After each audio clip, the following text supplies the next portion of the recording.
কিছু চেয়ারম্যানরাও এখন এই সুযোগে এই চাল চুরির অভিযোগ আসছে। আমি মনে করি তাদেরকে সর্বোচ্চ সাজার ব্যবস্থা করেন। প্রধানমন্ত্রীকে আমি বলি যে আমাদের মাননীয় বাণিজ্য মন্ত্রীকে অন্তত কিছু একটু কাজ করতে বলেন। উনি কি কাজ করতেছেন আমার জানা নাই। আদৌ এইরকম একটা মন্ত্রণালয় আছে কিনা আমি এখন টের পাচ্ছি না। যারা এইরকম কাজ করে এরা তো অসভ্য। কখন ছুটি দিলে মানুষের ভিড় বাড়বে, কখন বললে মানুষ ভেঙে চলে আসবে ঢাকায়, এইসব বসে বসে সিদ্ধান্ত নেন। আর নাইলে ব্যবসায়ীরা নেতা হয়ে এমন হয়েছে লাভ আর লোভ ছাড়া এরা কিছু বুঝতে পারে না। এখানে গার্মেন্টস মালিকরা তো কিছু অসভ্য হইলে আপনি কি করবেন, কিচ্ছু করার নাই। আসলে এই একটা দেশে প্রাইম মিনিস্টার ছাড়া আর কারো কাছে ভরসা করার কোনো কিছু পাচ্ছি না। কিছু কিছু গার্মেন্টস এর মালিকরা তাদের শ্রমিকদেরকে মানুষই মনে করেন না। অন্তত মানুষ যদি মনে করতেন তাহলে অন্তত আরো 2 সপ্তাহ ওয়েট করতেন। মাননীয় প্রধানমন্ত্রী 5,000 কোটি টাকা প্রণোদনা বাজেট ঘোষণা করার পরেও মানুষ যখন এই বিশ্বাস না রেখে, প্রধানমন্ত্রীর প্রতি বিশ্বাস না রেখে, গার্মেন্টস এর মালিকরা যখন এই টাকা লাভের আশায়, টাকা এবং লাভের এবং লোভের আশায় যখন তারা নিজেদের শ্রমিকরে মানুষ মনে করে না। কারণ মানুষ মনে করবেন কিভাবে? শ্রমিকদের দ্বারা যে অর্জিত টাকা, এই টাকা তো আপনারা বাংলাদেশে রাখেন না। এই টাকা তো আপনারা পাচার করেন সেকেন্ড হোমে, কানাডাতে পাচার করেন মালয়েশিয়াতে। কারণ আপনারা এই মানুষের মর্যাদা বুঝবেন না। আমার আশ্চর্য লাগে। আর বুঝবেনই কিভাবে? গার্মেন্টস শ্রমিকদের বা গার্মেন্টস শ্রমিকদের পক্ষে কেউ কথা বলতে যাবে না। কারণ গার্মেন্টস এর যারা মালিক বেশিরভাগই হচ্ছে মেম্বার অফ পার্লামেন্ট।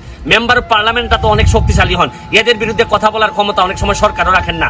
এইটাই সমস্যা। ব্যবসায়ীরা যখন নেতা হয়ে যায় তখন লাভ ছাড়া এরা কিচ্ছু দেখতে পায় না। এদের কাছে কোনো মানবিকতা কাজ করে না, কিচ্ছু কাজ করে না। দর্শক, এবার বাণিজ্য মন্ত্রী সকল চুরি দুর্নীতি ফাঁস করে দিল ব্যারিস্টার সুমন ভাই। শুধু বাণিজ্য মন্ত্রী নয়, এই রমজান মাসে চেয়ারম্যানদের চাল চুরি নিয়েও কথা বলেছেন ব্যারিস্টার সুমন ভাই। গার্মেন্টস শ্রমিকদের যেভাবে অত্যাচার করছে গার্মেন্টস মালিকরা তা বলার বাইরে, তাই তো খেপে গিয়েছেন সাধারণ মানুষের বন্ধু ব্যারিস্টার সুমন ভাই। আজকের এই ভিডিওটি অত্যন্ত গুরুত্বপূর্ণ ভিডিওটি বেশি শেয়ার করুন। দর্শক, যেখানেই অন্যায় দুর্নীতি সেখানেই প্রতিবাদ। দুর্নীতিতে ভরা আমাদের এই বাংলাদেশ, এই দুর্নীতির দেশে একজন সোনার সন্তানের জন্ম হলো, যিনি দেখিয়ে দিচ্ছেন একের পর এক উন্নয়ন কাকে বলে। বেশি কথা বলতে চাই না, চলুন দর্শক এখন মূল ভিডিওতে চলে যায়। শুরু করিতেছি মহান সৃষ্টিকর্তার নামে, যিনি পরম করুণাময় এবং অত্যন্ত দয়ালু। অনেকদিন আগে থেকেই সবসময় শুনতাম যে গার্মেন্টস এর শ্রমিকদের বিরুদ্ধে নির্যাতন হয় গার্মেন্টস ফ্যাক্টরি, অনেকগুলা ফ্যাক্টরির ভিতরে। কিন্তু অনেক সময় বিশ্বাস করতাম না। অর্থনীতির কথা বলে এই নির্যাতনকে মেনে নেওয়া হতো। কিন্তু গতকালকের এই ঘটনায় গার্মেন্টস এর মালিকরা যখন এই শ্রমিকদেরকে, গার্মেন্টস এর যারা কাজ করেন তাদেরকে যখন ঢাকায় নিয়ে আসছেন, হাঁটাইয়া যখন নিয়ে আসছেন, তখন বোঝা গেল যে আমার মনে হয় কিছু কিছু গার্মেন্টস এর মালিকরা তাদের শ্রমিকদেরকে মানুষই মনে করেন না। অন্তত মানুষ যদি মনে করতেন তাহলে অন্তত আরো 2 সপ্তাহ ওয়েট করতেন।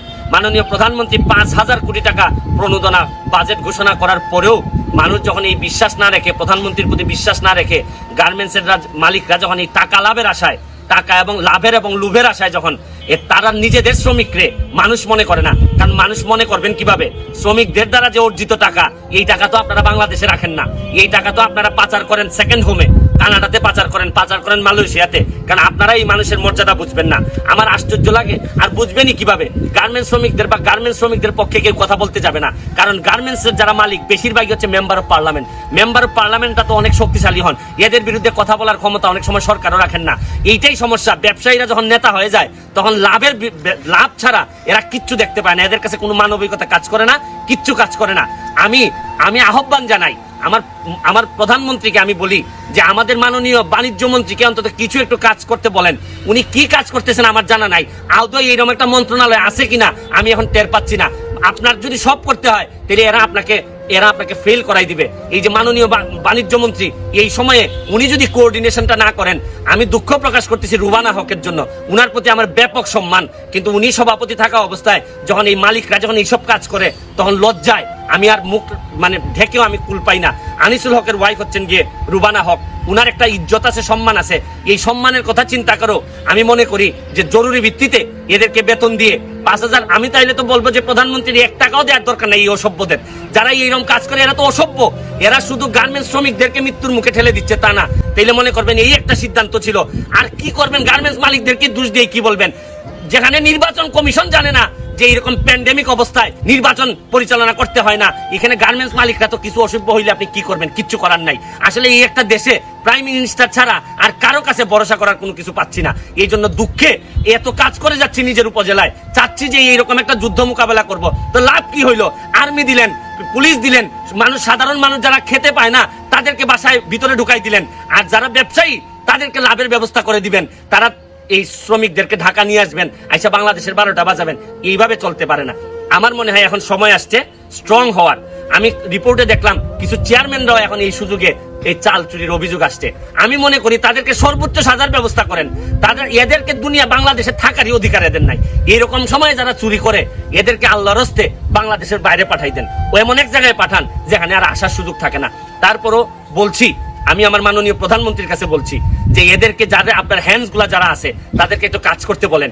কখন কি সিদ্ধান্ত আসতেছে, আমাদের শুধু এখন যে ভাইরাসের সমস্যা তা না, ভাইরাস পরবর্তী অর্থনীতির কি হবে, ভাইরাসের পরে কি কি সমস্যা হবে, কখন ছুটি দিলে মানুষের ভিড় বাড়বে, কখন বললে মানুষ ভেঙে চলে আসবে ঢাকায়, এইসব বসে বসে সিদ্ধান্ত নেন। আর নাইলে ব্যবসায়ীরা নেতা হয়ে এমন হইছে, লাভ আর লোভ ছাড়া এরা কিছু বুঝতে পারে না। তারপরে বলছি এখনো সময় আছে, শুধু গরিব লোক আমার মতো শুধু তাকে ধরবে এটা চিন্তা করার কোনো কারণ নাই। তবে মরবেন তো মরবেনই, কিন্তু সবাইকে মেরে মরবেন। দুনিয়া তো জায়গা হবে না, আখেরা তো জায়গা হবে না। ভালো থাকেন, নিজেরটা এখন নিজেই বুঝে নেন। আমরা তো আসি কিছু কামলা দেওয়ার জন্য, আর আপনারা তো ভাইরাসের সময়ও সুবিধা নিবেন, ভাইরাস কমে গেলেও সুবিধা নিবেন, আর ভাইরাস আসার আগেও সুবিধা নিছেন। নেন, নিতে থাকেন, দেখেন বাঁচেন কিনা। ভালো থাকেন, সুস্থ থাকেন। শুনলেন তো দর্শক, বাণিজ্য মন্ত্রী এবং চেয়ারম্যানদের চাল চুরি সম্পর্কে, এবং গার্মেন্টস মালিকদের লোক কাকে বলে, শ্রমিকদের উপর যে অত্যাচার তারা এখন করছে সেটা ভাবার বাইরে। তাই তো খেপে গিয়েছেন ব্যারিস্টার সুমন ভাই। সত্যি সুমন ভাই একজন বাংলার কেডি পাঠক ফাটাকেষ্ট। তিনি থাকার কারণে বন্ধ হয়ে গিয়েছে অনেক মন্ত্রী চুরির নীতি। সব এমপি মন্ত্রীরা এখন আতঙ্কে থাকে কোনো সময় তার বিরুদ্ধে রুখে দাঁড়। আর ব্যারিস্টার সুমন, সত্যি সুমন ভাইয়ের মতন যদি আর 2-1 জন এমপি মন্ত্রী থাকতো তাহলে দেশটা কবেই সোনার বাংলায় পরিণত হতো। আজকের মতন বিদায় নিচ্ছি, ভালো থাকবেন, সুস্থ থাকবেন, দেখা হবে পরবর্তী কোনো ভিডিওতে।